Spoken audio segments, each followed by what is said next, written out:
What's going on, guys? Here it's time for the beam shot video of the all-new Klarus XT12S. Just to show you guys that this is in fact an XT12S, I'm just going to slowly bring it closer to the camera here. We can hopefully focus in on it. There we go. Okay. Just a quick rundown, guys. We're just in the driveway of the house right now. Behind me and to the right, you might not be able to see it in the camera, but there's a tree. The tree's probably about 15 yards high, and it's only about, I'd say, 10 yards from me maximum. So I'm going to start the, I'm only going to use the light in high mode so you guys can see what it's capable of in its maximum setting. And I'm going to slowly crawl up the tree. I'm going to bring the beam back down to in front of me again. And then I'm going to slowly walk down the driveway to the house, which is about 30-35 yards away. Once the beam is on the house, and the house is in complete darkness right now, I'm going to walk the beam from the right to the left side of the house. So that's just the way that we do these videos. Hopefully we'll give you guys a good idea of how the video, of what the beam actually looks like. I know that this is kind of a mini thrower, rated out to over 400 yards. So forgive me for not really pushing the ultimate limits of the light. But for what we have to work with, this is what we got. So hopefully it'll give you guys a good, again, visualization of this beam. So here we go. So we're going to start in high mode right at my feet here. And now I'm going to really slowly walk the beam to the tree. That loop you see is the lanyard, sorry. This is the tree here, the base of the tree. Slowly climb it. This is the top of it.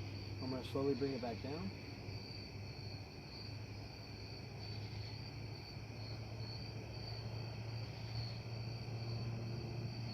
Bring it back in front of me. We're trying to move it slow, guys, because we're using our cell phone camera. So I know it's probably having a hard time picking up the light. We're in the dead center of the driveway. I'm going to slowly walk it down the driveway now towards the house. Starting on the right side. You can see there's a fair amount of spill to it as I'm slowly creeping it to the left side of the house.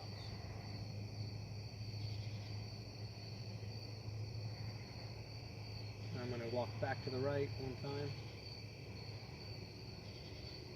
I'm going to stop dead center just so you guys can kind of get the idea of how much spill there is to the house here, to the beam. And we're going to actually try to implement a little surprise for you guys as well. Y'all know I love my new XT2 Klarus light, XT2CR, and we've got them both here. As you can see, this is the XT2CR and the XT12S. And behind the house, guys, there's a tree line that starts about 100 yards away with some pretty tall trees.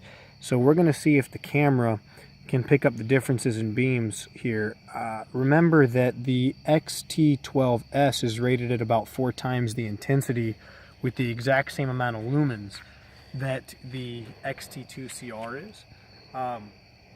So I'm going to start with the XT2CR, not with the XT12S. And then I'm going to go ahead and, while I still have the beam on the XT2CR, I'm going to turn the light on the XT12S and see if we can pick up a difference in the beam patterns. The XT12S should definitely be more focused. At least that's what it's rated to, so we're about to find out. Here comes the XT2CR. I still really love this light, extremely floody. I'm going to slowly move it. Hopefully you can see just how much flood. I don't know if the camera can pick up on the light here, on the trees around the house. You can probably even see a good bit of the house as well. Keep in mind, guys, these trees are varying in distance anywhere between, I'd say, 100 and 130 yards away. And now, while I have the light on in the center of this beam, I'm going to turn on, this is the XT12S. Dead center. I'm going to move the XT12S's beam to the left, and I'm going to move the XT2CRs to the right, and now I'm going to bring them both to center again, starting with the XT2CR and now the XT12S. I'm going to turn off the XT2CR light This is just the XT12S.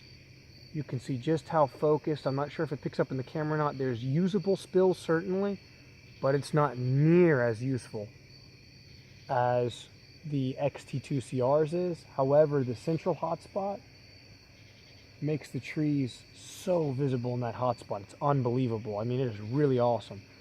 I'm going to turn off the XT12S, and this is the XT2CR again.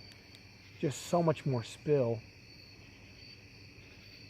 And then once more with the XT2CR on, here is the XT12S. Right in the center on this major tree. Boom.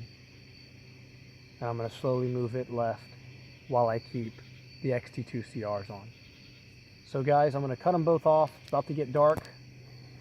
I hope you guys enjoyed the video. I think both these lights are really awesome. You could obviously use these for so many different applications. I'm so happy with the XT12S as well. Honestly, I'm just as surprised by it as I am the XT2CR, which has quickly become my favorite single cell 18650 light. So hope you guys enjoyed the videos. Hope that the beam shots came up well enough in the camera to give you all an idea of what to expect, of the differences between these two lights. Stay safe out there, guys. Thanks for watching, and God bless.